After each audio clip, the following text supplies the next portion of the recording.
Way back in November 2022, Reserve Bank of India issued sovereign green bonds framework. And post that, the issuance of and the markets for green bonds have not only picked up, but have been steadily growing.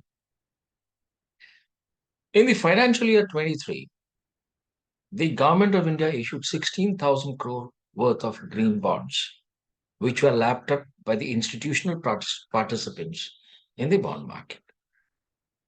Now, for the financial year 2024, India has planned to issue about 20,000 crores of green bonds, which is about 25% higher than the FY23 figure. The issues were to be carried out in tranches of 5,000 crores spread over this fiscal year. In November 2023, the rupees 5,000 crores of green bonds was offered through auction, and the issue saw strong demands from investors. For example, against this offer of 5,000 crores, the total demand was 12,464 crores, and the cutoff yield was just 7.25%, which is very, very attractive. Now, quite soon, the government enterprises and corporates followed. For example, state-owned REC Limited raised Japanese yen 61.1 billion, equivalent to about 3,500 crores, by issuing green bonds.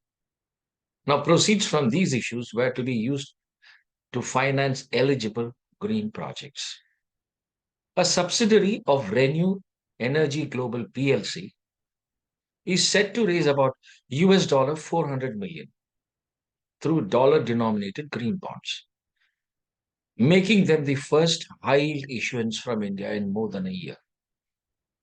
So, in short, green bonds are gaining popularity. Hi, welcome to the Think and Link series. I'm your host, Srinivasan. Today, our conversation will be on green bonds and its economics. Now, green bonds, popularly known as climate bonds, they are also called as, ESG bonds, are nothing but fixed interest bearing financial instruments issued by any sovereign entity or by an intergovernmental organization or by a corporation or by a transnational corporation. Now, when we talk about sovereign green bonds, the basic idea of issuing this is for mobilizing resources for green infrastructure projects. This simply means that the proceeds of the issue will be deployed in public sector projects, which will help to reduce the carbon intensity. Likewise, if the corporates issue green bonds, it entails that the proceeds of the issue are invested in projects that make either products or develop technologies that are primarily aimed at reducing greenhouse gas emissions and support the use of clean energy. Now, countries like Singapore and South Korea have already joined the bandwagon. Now, green bonds form a part of a segment called green, social, sustainable, and sustainability linked bonds. The acronym is GSSSB. This is also called as ESG, or Environment, Social, and Governance Bond. The total issues have been rising year after year, and the total issues this year, especially, despite challenges posed by high global interest rates, the issuance collection has been very, very satisfactory. For example, in calendar 2023, the ESG issuance totaled about $939 billion, up from 3% from the calendar 2021. It's not a record, of course. The record was set way back in 2021 when the issuance totaled to about 1.1 trillion US dollars. Now, green bonds form about 14 to 16% of the total global bond issue. Now, within this basket, green bonds dominate, comprising more than half of the total ESG issues. To explain very simply, at the top, you have global bond market, a huge segment by itself running into trillions of dollars. And within this, you have the ESG bonds. And within this ESG segment, you have the green bonds.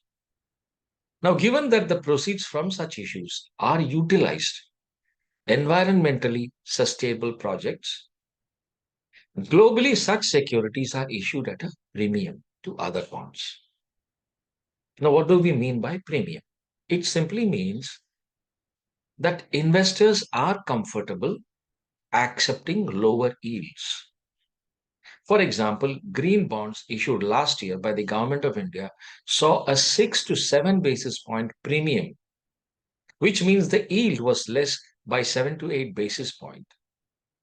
And as you know, 1 basis point is 1/100th of a percentage.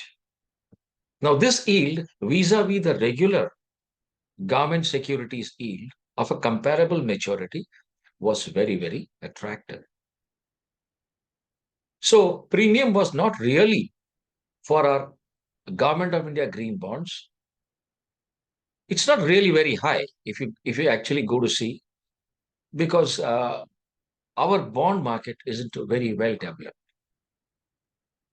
Now, as mentioned earlier, for this fiscal, India's total gross borrowings pool was about 15.43 lakh crores.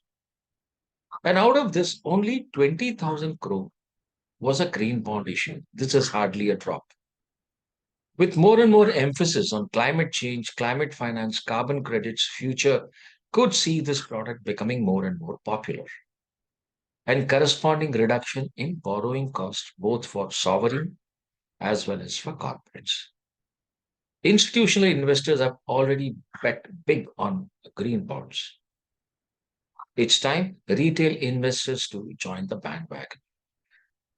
This simply means that each and every one of us, that is you and me, as investors, should contribute our might, however small, to going green. So, cheers to going green. Ciao. See you in the next episode. Bye bye. Take care.